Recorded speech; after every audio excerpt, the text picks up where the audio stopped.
semuanya. Assalamualaikum warahmatullahi wabarakatuh. Salam sejahtera, salam bahagia buat kita semuanya. Oke, tetap sehat ya, tetap sejahtera juga, melimpah, rezeki bisa dari mana aja. Oke, tema kali ini, tentang, eee, back to normal, ya. Jadi back to normal ini, back to fitrah, back to diri sejati, ya. Jadi, Eee, seperti yang pernah bukan pernah, yang sering kita dengar, eee, yang opini-opini atau memang yang, tema-tema yang dilemparkan di kehidupan kita saat ini adalah tentang new normal, ya. Tapi kita tahu nggak yang normalnya itu seperti apa gitu ya, kira-kira gitu. Yang normalnya itu seperti apa? Pandangan new normalnya tuh seperti apa? New normalnya itu, karena punya pola hidup dan, pola-pola yang lain yang baru, gaya-gaya yang baru dan lain sebagainya ya, tentang kesehatan lain sebagainya, tata cara, lebih ke tata caranya. Ataukah, eee, new normal ini sebuah fase baru, ya. Tapi malah menurut saya kalau fase barunya itu, kita bahas tentang kesejatian, ini sudah pernah, eee, normal kesejatian ini sudah pernah diajarkan oleh para utusan, ya. Normal di sini apa yang saya maksud? Normal di sini adalah tentang menjadi manusia seutuhnya, begitu, ya. Nah, kalau begitu menurut saya yang kemarin itu justru tidak normal, ya. Tidak normal dalam arti dan dalam makna bahwa segala sesuatunya itu, eee, tidak didasarkan oleh keputusan-keputusan, pola pikir, pola rasa, sikap itu dari diri sejati. Ya, jadi kita sudah terlempar jauh, udah terlalu jauh, kita, jalan-jalan ya. Kita sudah terlempar jauh meninggalkan, eee, manusia seutuhnya. Buktinya apa? Buktinya dari sikap-sikap, dari pola pikir, sosial, satu sama lain itu tidak menunjukkan sesuatu, nilai-nilai manusia yang lebih dominan, tapi justru hal yang lainnya. Termasuk hal-hal tentang keputusan-keputusan kita. Keputusan-keputusan kita, contoh dalam membeli sesuatu itu lebih banyak, eee, mungkin bukan kita ya, mungkin saya gitu ya, itu lebih banyak, eee, memutuskan atas dasar keinginan, bukan fungsional, ya, bukan atas dasar kebutuhan.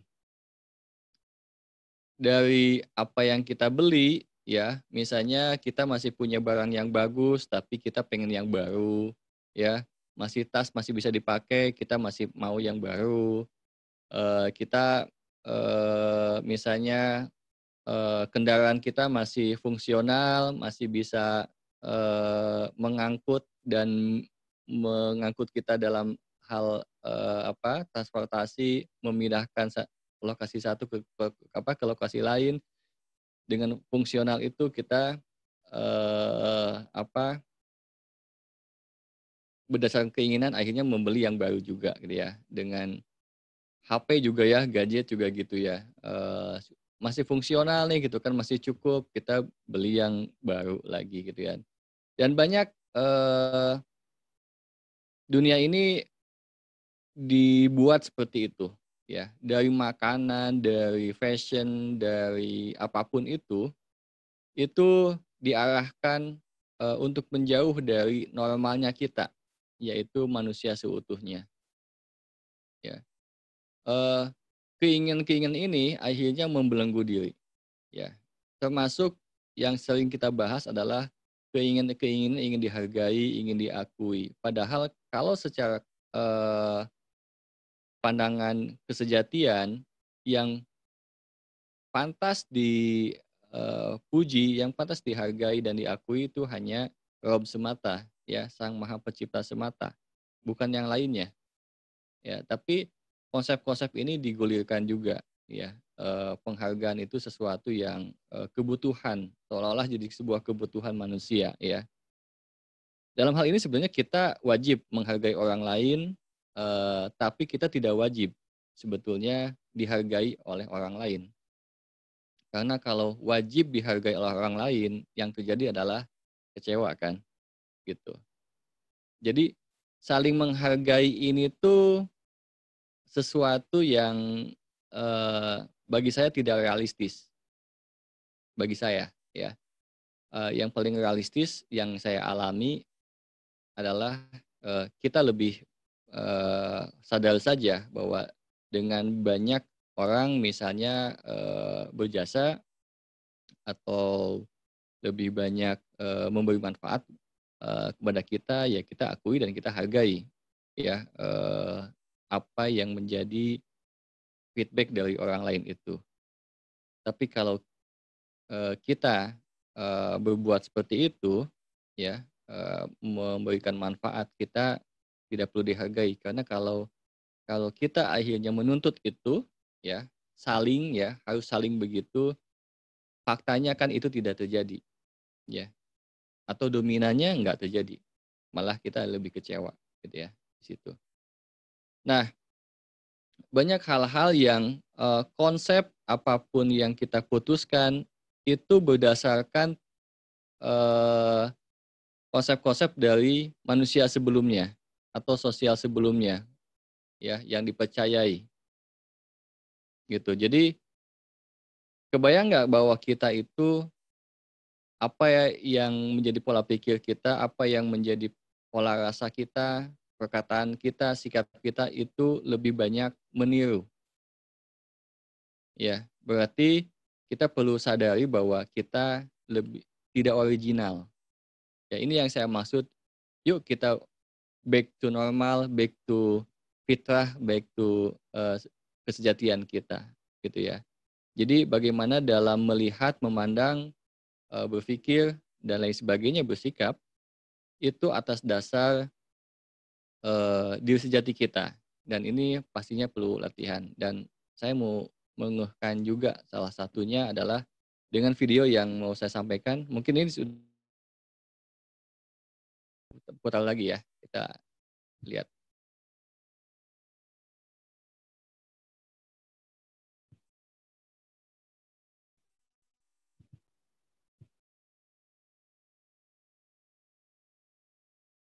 Oh sorry, bukan ini.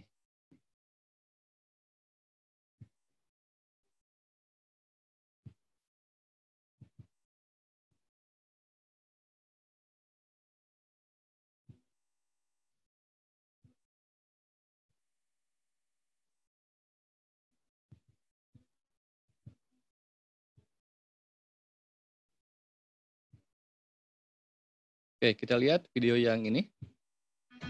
Take a look at this crowded waiting room. These people may appear to be waiting for the eye doctor, but they're actually waiting for the first test. Sorry. Maaf. Ya, balik lagi. Take a look at this crowded waiting room. These people may appear to be waiting for the eye doctor, but they're actually waiting for the first test subject in our hidden camera experiment. And here she is, right on time for her 12 o'clock appointment. Hi, how are you doing?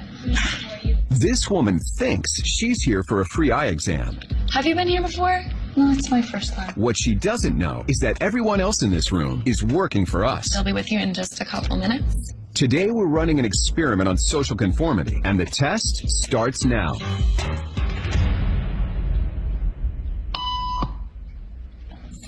Did you hear that? These people sure did.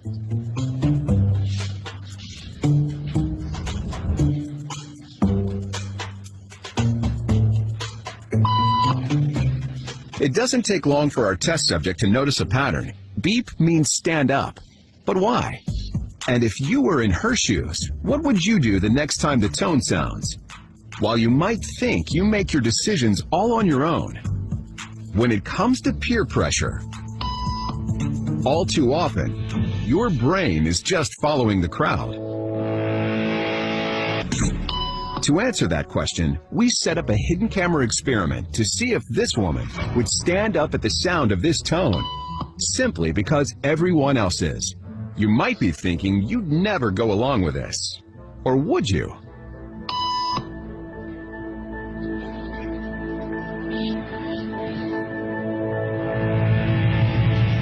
After just 3 beeps, and without knowing why she's doing it, this woman is now conforming perfectly to the group.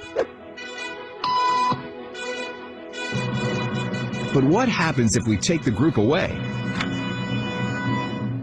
Elaine, please.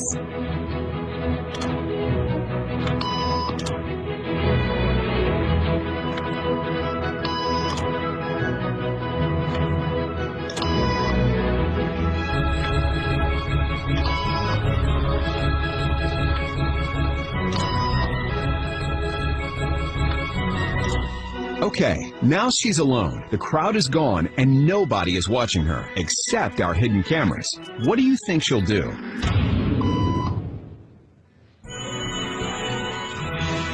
She's now conforming to the rules of the group without them even being there. Now, watch what happens when we introduce another outsider who doesn't know the rules. Have a seat, and they'll be out in just a couple minutes. Thanks so much.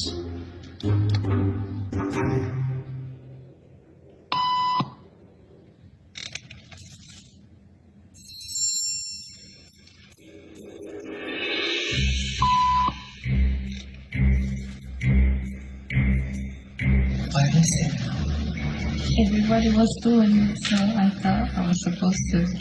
Think she'll teach the new guy what to do?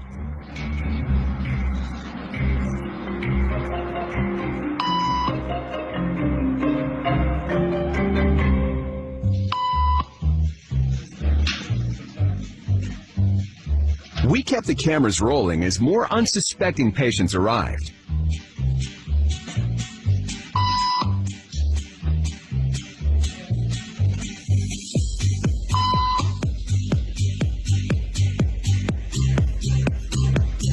And slowly but surely, what began as a random rule for this woman has now become the social norm for everyone in this waiting room. Here to explain what's going on in their brains is Jonah Berger of the University of Pennsylvania. This sort of internalized form of herd behavior is part of what we call social learning. Starting at a very early age, when we see members of our group perform a task, our brains literally reward us for following in their footsteps. When I saw everybody stand up, I felt like I needed to join them. Otherwise, I'm like excluded. Once I decided to go with it, then I felt much more comfortable.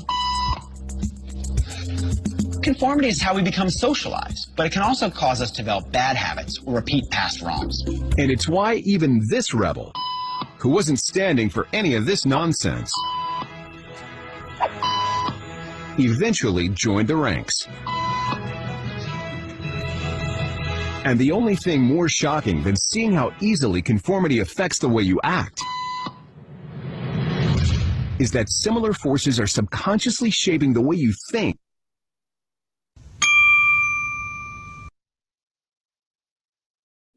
Ya. Oke. Jadi ceritanya ada percobaan ya, tadi yang seperti teman-teman lihat bahwa ada satu yang dijadikan eksperimen ya, yang satunya aktor. Jadi ketika dibunyikan bunyi beep gitu ya, itu semuanya berdiri, aturannya begitu ya. Dan ada satu orang yang bukan siapa-siapa, maksudnya memang dari luar, bukan aktor, mulai kebingungan di awal gitu kan, sampai 2-3 kali sampai akhirnya mengikutinya. Nah, di situ ada kata kunci ya, yang setelah itu pun sudah nggak ada para aktor itu. Ya, dia bilang apa ke pasien yang baru dan yang betulan pasien? Yaitu bilang kebanyakan orang, ya, kebanyakan mereka katanya kan, itu melakukannya. Nah, ini juga terjadi sama kita. Ketika yang banyak seolah-olah jadi benar. Padahal belum tentu. Dan suka timbul bahwa ketika kita beda, ya, punya keputusan beda, kita punya perasaan nggak enak. Ya, perasaan nggak enak. So, kalau begitu, apa yang terjadi pada diri kita dalam keseharian? Kita memutuskan sesuatu itu atas dasar ketidakenakan. Ya, bukan atas dasar keputusan dari diri kita yang memang secara pemahaman, secara keyakinan, secara kognitif misalnya, mencerna dan lain sebagainya itu dengan sadar bahwa itu adalah keputusan dari diri kita. Ya. Dan percobaan tadi luar biasa, itu hanya sekian menit atau mungkin jam, mungkin ya kalau itu di uji coba. Dan itu sangat mengubah seseorang. Dan bisa menjadi menurunkan kebiasaan baru dengan pasien selanjutnya kan. Ketika padahal si yang membuat konsep ini yang di awal ini, yang pura-pura ini udah nggak ada. Dan itu akhirnya menurun. Nah, kebayang nggak diri kita ini hasil berapa jam bentukan kita ini? Hasil berapa hari? Hasil berapa bulan? Hasil berapa tahun? Mungkin ribuan tahun. Jangan-jangan apa yang kita lakukan saat ini, sikap-sikap kita dan apapun itu, atas dasar ketidakenakan, atas dasar hukum kebanyakan. Ya, contohnya apa? Contohnya kalau Anda misalnya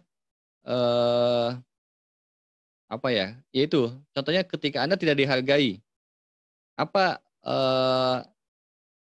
otomatik pikiran atau tindakannya? Melawan ya, melawan atau misalnya pengen kebanyakan ini kebanyakan, kecuali orang yang udah sadar. Pengen melawan balik, pengen protes dan lain sebagainya ketika Anda tidak dihargai, kan gitu ya. Nah, itu seolah-olah sudah menjadi bawaan. Sudah menjadi konsep umum yang dipercayai kalau memang kita ketika tidak dihargai, kita mesti begitu. Kalau nggak begitu nggak normal. Bagi orang-orang yang umumnya seperti itu. Ya. Tapi bagi orang yang sadar, bisa jadi nggak perlu ngikut seperti itu. Ya. Bayangkan kalau tadi si perempuan yang tadi, ya, kalau perempuan yang tadi itu sadar bahwa saya nggak ngerti misalnya, kenapa saya harus ikut? Apakah wajib saya harus ikut? Apa konsekuensinya kalau nggak saya ikut? Misalnya ada pertanyaan-pertanyaan kritis misalnya. Kalau tidak make sense, kalau tidak menjadi sesuatu yang keharusan gitu ya, kenapa saya harus ikut? Misalnya, dan dia tidak memutuskan buat ikut. Nggak apa-apa juga kan? Dia sadar. Tapi tidak tahu kenapa polanya itu kita kebanyakan lebih banyak reaktifnya seperti itu. Ketika orang lain mengatakan A dan banyak yang mengatakan A, seolah-olah A itu sesuatu yang perlu diikuti. Ya. Tapi sadar tidak bahwa yang mengatakan A itu belum tentu benar bagi Anda. Ya. Apalagi dengan segala konsep yang dibikin dan dibuat mungkin dibuat seperti sains lah gitu kan, seolah-olah memang ada fakta dan bukti misalnya gitu kan. Apakah itu sebuah kebenaran yang absolut? Enggak juga. Ya. Seperti yang satu bilang bahwa menurut keyakinan dia, A ini sesuatu yang negatif. Dan buktinya ada. Tapi di sisi yang lain bisa saja bagi yang lain bahwa A ini positif dan ada buktinya juga, ya. Jadi tidak ada yang kebenaran absolut itu. Kebenaran absolut itu adalah ya Anda yang memilih, Anda yang merasakan, Anda yang menyaksikan, bukan katanya gitu kan. Nah, ini jangan-jangan selama ini kita hidup lewat katanya, lewat ketidakenakan, ya, karena banyak yang melakukannya, terus kita akhirnya juga nggak enak mengikutinya, ya, tanpa dicerna, tanpa mengkritisi, apalagi dengan pola-pola didik yang bahwa Anda hanya mendengar dan Anda cukup melaksanakan saja misalnya, tanpa mengkritisi. Itu sudah nggak bisa, pasti akan ngikut, ya. Apalagi kalau sudah ada ancaman-ancaman misalnya gitu ya, gitu. Yang akhirnya apa yang disadari? Akhirnya adalah kita sedang berilusi, hidup sedang berilusi semuanya, ya. Dari tadi beli sesuatu juga ilusi, ya, lebih bukan sesuai dengan kebutuhan tapi keinginan dan lain sebagainya, ya. Saya baca di berbagai sumber, penjualan kendaraan itu kalau mobil sampai 90%-nya turun drastis, ya. Motor 75%-nya, properti 40-50, ya, persen turunnya. Jadi ini juga sama. Jadi ini salah satu kondisi yang sebenarnya sedang dikondisikan supaya balik ke fitrah, ya. Kalau nggak perlu beli mobil amat mah buat apa? Maksudnya gitulah gitu ya. Kan sudah eee, orang lebih banyak menyadari itu, yang biasanya, wah ganti mobil atau, pengen pengen mobil deh gitu kan, padahal dengan cukup pakai motor aja mungkin gitu ya, udah cukup misalnya ya, tapi sudah, ke arah sana. Atau, udah punya motor, tapi pengen motor yang lebih baru misalnya, karena keren dan lain sebagainya. Itu kan ilusi-ilusi yang dibuat sebetulnya, ya. Dibuat sedemikian rupa, seperti tadi para aktor di antrian dokter gigi tadi itu aktor-aktor itu ada di behind the scene di kehidupan ini, ya. Di dunia itu ada behind the scene-nya tuh, ya. Dan mereka merencanakan itu, cuma secara bukti di mana, ya kan namanya juga rahasia ya, sulit juga tuh. Tapi Anda pasti juga mengiyakannya gitu kan, karena kalau orang yang sadar ini ya bisa dilihat polanya gitu ya. Nah, berikut juga misalnya di, bidang kesehatan, back to normalnya apa? Kembali itu yang kemarin itu tidak normal. Kenapa? Karena apa-apa obat, apa-apa, minta bantuan keluar diri, itu nggak normal, karena itu tidak fitrah. Karena normal dan fitrahnya itu adalah Anda bisa membantu diri Anda sendiri, ya, atau setidaknya tidak gampangan deh gitu ya, tidak mudah gitu kan. Coba Anda, merasakan kemampuan dan kekuatan yang dimiliki oleh diri kita yang sudah dianugerahkan oleh Tuhan. Itu normalnya, kecuali kalau memang sudah, perlu minta bantuan ya, gitu ya. Tapi kadang-kadang kan hal-hal kecil aja, kita jarang, move in ke dalam, ya move in pasti ke dalam ya. Sesuatu bergerak ke dalam maksudnya, menyadari apa hal-hal atau akar-akar masalah yang, mau diselesaikan. Tapi kebanyakan kan blaming atau menyangkal dan lain sebagainya, gitu ya. Itu di hal kesehatan. Di hal pekerjaan, dan keuangan, back to normal, karena sudah tidak bisa mengandalkan, rezeki itu, uang itu dari pekerjaan. Dipaksa untuk Anda berkreativitas. Itu memang normalnya, ya. kemarin-kemarin itu tidak normal. Anda menggantungkan diri rezeki dari sebuah pekerjaan. Anda sudah musyrik di situ. Anda sudah syirik di situ karena Anda sudah mentuhankan pekerjaan. Ya. Karena rezeki itu bisa dari jalan mana aja. Ketika Anda menggantungkan diri rezeki uang itu dari sebuah pekerjaan, dan ketika pekerjaannya itu nggak ada, Anda stres kan? Anda kayak kehilangan pegangan di situ. Jadi selama ini siapa tempat bergantung Anda? Kalau pekerjaan sebagai tempat bergantung Anda, dan buktinya misalnya ketika tidak ada pekerjaan Anda merasa kehilangan, itu tidak normal. Jadi kembalilah ke yang normal, ya, baliklah ke fitrahnya. Di hukum vibrasi, saya mengamati bahwa kita berjarak itu bukan semata-mata karena adanya COVID-19, tular menular. Kalau saya melihatnya adalah yang lebih bahaya itu adalah pancaran dari vibrasi satu sama lain. Kenapa sekarang dibikin jarak, dikondisikan seperti itu? Karena setiap manusia sekarang, kebanyakan mengandung vibrasi-vibrasi yang tidak baik. Sudah banyak terkontaminasi.